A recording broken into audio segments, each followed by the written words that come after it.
emergency room physician provider. And real quick, one of our mottos this fiscal year has been we have to do more with less. And we've already seen where we're looking at cutting physicians' pay in different facilities. Medicaid expansion pays about 33 cents on the dollar, but I want to cut to the chase. Pete Sessions said there's a better way than not to defund Obamacare. I would like to ask the congressman, what is his alternative plan? He gets paid to write laws, and what is his backup plan to fix this healthcare mess we're in?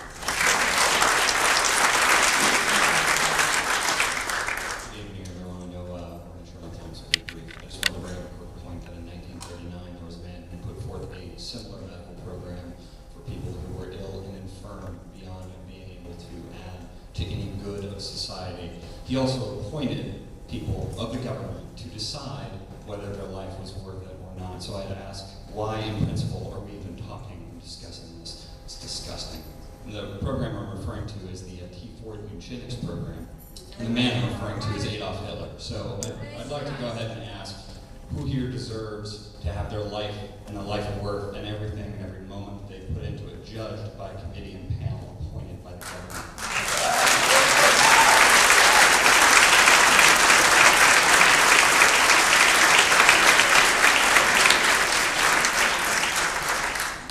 Just 30 seconds. What he's talking about is something called Action T4 that involves setting up the death camps that were later used on the Jews and the rest of the innocent victims. Right. Eugenics made the USA. Oh, yes. Which is even worse. I talk to voters all over the countries and all over, especially Texas, Oklahoma, Louisiana. I hear every single argument that members of Congress who don't want to fight on this issue are making. I know the rebuttal to all of them. If you're running into a brick wall or a congressman says something that sounds reasonable about why they don't want to fight on defund, get a hold of me. I can tell, I can break it down. And by the way, our goal here is absolutely, like this man said, is not to shut the government down. We want to fund the government. But if congressmen are out there publicly talking about this, we have to know what it is that they're saying so that we can fight back and push back against those myths. Great. Okay, we are now going to go into the final topic.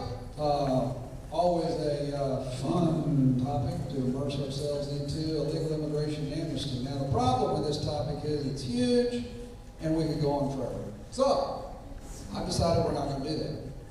I've decided that I'm going to break it down into just a couple of things. First, I'm going to break it down into a high-level perspective. What is it really all about? Pete himself has stated publicly on many occasions that the engine currently driving the whole rush to immigration amnesty is not some imperative of the Hispanic community or even current immigration problems. Pete himself has volunteered that the real issue driving this whole thing is Muslims. It's Muslims. Now, we believe that he's completely correct in this. We believe the president has acted entirely outside the bounds of his constitutional authority when he has decided not to enforce all the immigration laws as a matter of personal preference, and Congress has failed in its duty to check him.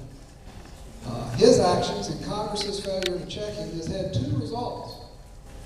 The first result is that it's made the immigration problem seem more terribly pressing than it really is, i.e. we got to do something right now. And it has bolstered the idea that the president can act as a monarch, bypassing this Congress and the rule of law at his own will. But where would all these Muslims suddenly come from? If you're confused about our president's Middle East antics, let me offer a thought. I'm not at all convinced it's sheer idiocy or incompetence at all. I think it's being actually really well done. He doesn't appear to be on anyone's side. That's unusual. Normally, you pick a side and you fight for it. That's not what's happening.